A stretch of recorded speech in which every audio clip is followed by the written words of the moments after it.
Here's the follow-up. Yesterday at this time, we mentioned it. Taylor Swift fans on social media are reporting something called post-concert amnesia.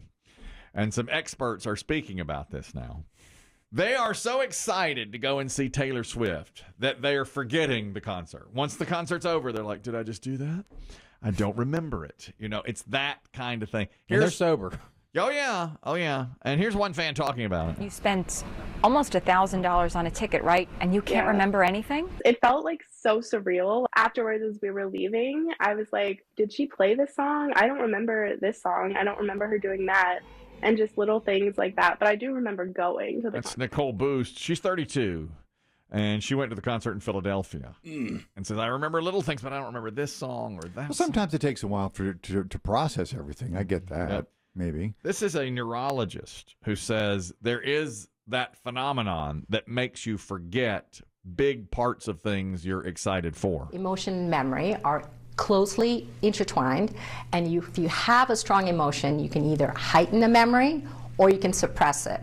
And in the Taylor Swift concerts, it looks like it was so exciting that they forgot a lot of it. And that's fine. It's not abnormal. She's seeing more and more people saying, I've spent $1,000 in this concert and I can't remember half of it. And that's fine. Yeah.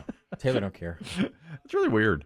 Well, isn't it? I mean, if you've been looking forward to it, you're a Monster fan, you go there and you're there for 3 hours. That's what I hear. Over 3 hour concert. You're not going to remember, and you're trying to pack all that excitement in that 3 hour time frame. You're not going to remember everything. That's fair. You know, I don't remember every song that I saw. Like at a Springsteen show. No, right. That makes sense. You know, my friend Young Mike that I go to the gym with, he works for a company, and he took a client and the client's 2 young daughters to the show at MetLife Stadium. Now, he's like, I respect her work. I like it. I'm not an enormous fan. I would never go otherwise. And they went to the show at MetLife, and he said it was beyond anything I've ever seen. It's like 3.5 hours long, what you just said. Packed, I'm sure. 80,000 people there. Yeah. And he said she would sit at the piano, and she would just like make eyes at the crowd, just like look at them, and they'd go, and then she'd look, around her shoulder behind her, and that crowd go, and it's just, they're just looking, she has so much power. Oh, yes. That kind of celebrity, just incredible. That was the place, by the way. A lot of fans are going out to certain venues, and they don't have tickets, but they'll stand in the parking lot and sing Taylor Swift songs for 3 hours. Like, they can hear just a little bit of it outside the venue. And he said they stopped that at MetLife. It had happened in Philadelphia and Nashville, and at MetLife, they wouldn't let them do that. I've seen that, people. I didn't know if the stadium was doing that, but I saw, like, tons of people just sitting out in the park, paying to park, I'm sure. Yeah. And just standing out there is probably singing. Several hundred people. Yeah. And MetLife put an end to it. They did. They wouldn't. You had to be ticketed to even get into the parking lot. And, by the way, here he said something else. He was sitting in a meeting. This is Young Mike talking? This is Young Mike, my friend. He had the tickets were on his phone, okay? And they have a box. He said great seats and everything. His company has a box at MetLife. So occasionally he goes to New York and sees Mets games or nice. Giants games. So and a few days before, he's in a meeting and his phone just keeps buzzing, and it's the CEO of the company. And the CEO, when he finally calls him back, says, check the tickets right now, make sure they're still there. They had shown up on StubHub for $6,000 per ticket. They had been hacked. And he still had the tickets, but somebody was trying to sell tickets that didn't really exist for $6,000 on StubHub. Without giving too much away, can you share what line of work Young Mike is in? Yeah. I shouldn't say. What's his background? What's he good at? He's in the hierarchy to be young. Yeah. He's really good at running on the treadmill. Well, that's a fact. Yeah. He's in the insurance game. All right. He's high up in the insurance game. Yeah, exactly. Oh, now it makes sense. And I have another, the Diesel's also in the insurance game. Yes. Yeah. Smaller fish. Yeah, he's not rubbing elbows with Ms. Swift. No, he might be able to get you into the local minor league game. Yeah. Maybe. Maybe. Yeah, in the picnic area. He doesn't have a box. I know that. He commutes to Vegas. That's right. Media guy Craig, you're talking about this excitement amnesia, which they're saying that Taylor Swift fans now have. Go ahead. In 1981 or 82, during the physical tour, my mom took me to see Olivia Newton-John in St. Louis, Missouri. And after the concert, we were driving home, and it had been just an overwhelming thing to see her, personally and live and all that. And I started asking my mom, well, why didn't she perform this big hit? And my mom said, well, she did. And then I said, well, but I don't remember performing this song. And she said, no, she did, and this other song. And so, yeah, I absolutely had a bout of that on the way home. Wow. Just no memory of it all for Olivia Newton-John. How about that? Yeah. Yeah, I guess it happens. I guess that's a real thing. I think sometimes I use this term, sometimes your brain has to collate stuff. Everything needs to go in the right folder. That's right. And when it's done, you're right. I mean, guess so. That can happen. Thank you very much, Media Guy Craig. Guess when you're that excited about it, too. Plus, you're living in the moment. I mean, you're taking it in, you're soaking it in at that moment, and you may not commit it to the part of your brain that remembers stuff. Maybe fans now that know about this should think to themselves, let me make sure I pay real attention and think about it. I remember every football play at go to a Panthers game. Yeah. I remember the big one where Gano kicked that one against the Giants that set a new record. I think it's a little different, though. That's a little different. I mean, but I don't remember how they got to that point. If you go to a concert and no, but I mean those things fade. But I mean, you're talking about the day after, and somebody says, "Did she play? Why didn't she play this song?" She They're did. like, she did. It's a little different. White Bread, you're talking about excited amnesia. Go ahead, Gentlemen, good morning. Good morning. So I experienced this with my wedding day. It was so much anticipation, and then 4 or 5 hours later, it's all over, and I'm looking back, and there was so much going on around me. I barely remember some of the fine details, and it was a dry wedding. We didn't have any substance, and it just things like that tend to happen. Yeah, I can see it. Somebody told me before wedding day, make sure you really slow down and take a look at everything because you'll forget it. It goes so fast. You're right. A lot of excitement, a lot of feelings, emotions, built up. Sometimes you can't forget fast enough. Sometimes some have said that. Thank you. Trust me, all the guests remember a dry wedding. Yeah, they remember remember when so-and-so's wedding? Oh, God, yeah, they didn't have any booze. Yeah, I remember that wedding. Samantha, you're talking about the Taylor Swift show in particular and excitement amnesia. Go ahead. Yeah, so I lived this. I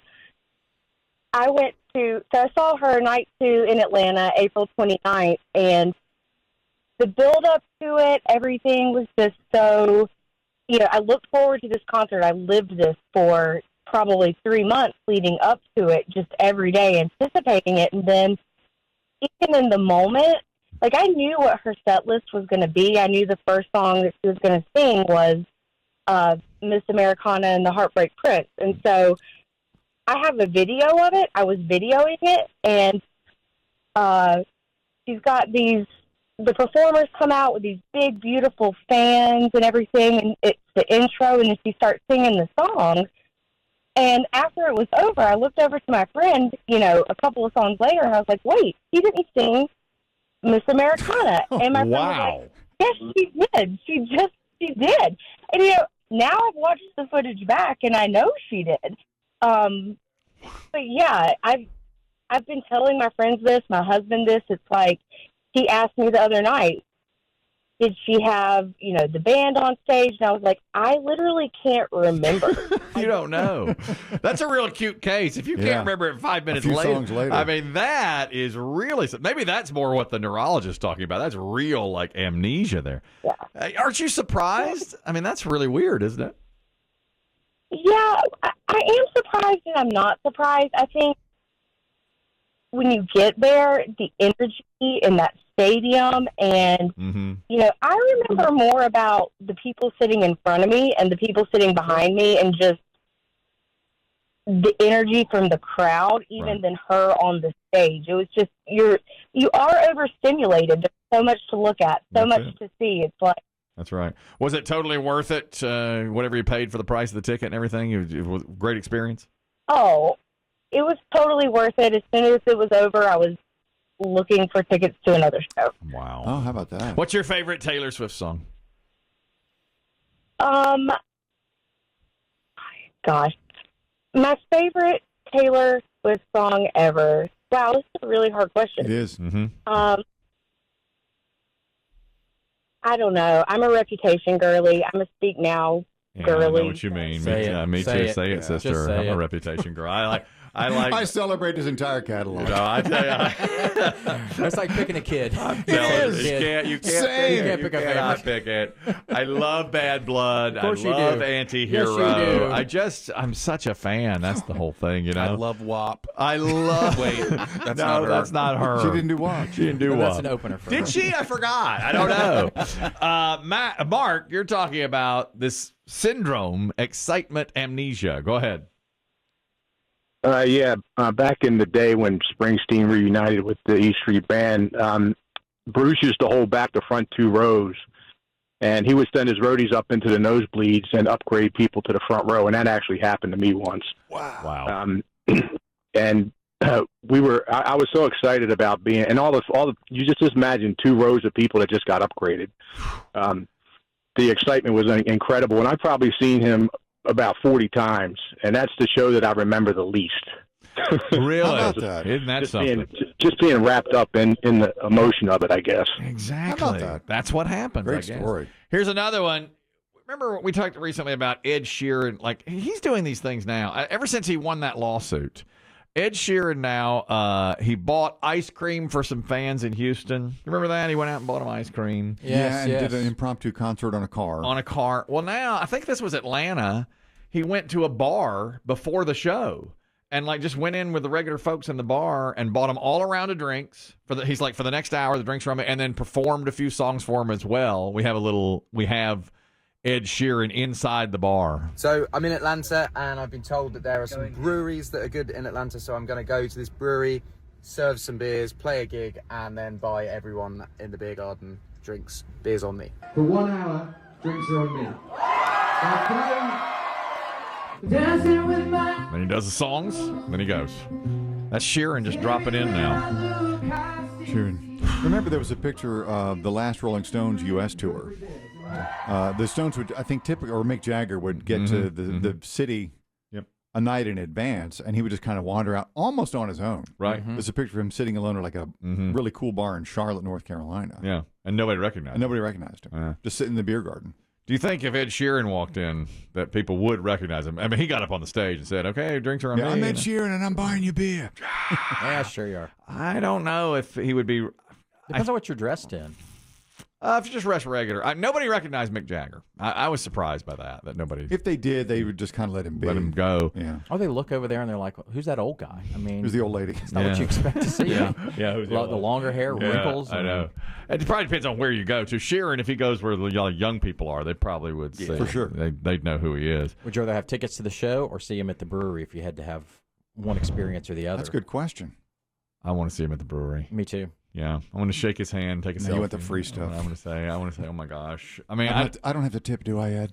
I would. You got this round? Golly, I would go up to him and say, "You've changed my life in so many ways." Get away from me. You know, That'd be so sad to hear. I'm not Ed Sheeran. Oh, what? No, I'm just another redhead. To every redhead in the house. Yeah. from this point forward, every redhead I see, I'm going to go up to him and say, "You have changed my life in This is unbelievable. in so many ways," and then I'll start singing, "Dancing with My Eyes Closed." Yeah, man, I'm not Ed Sheeran. I just have right here. I'm Prince Harry. Please. I'm making your burrito bowl.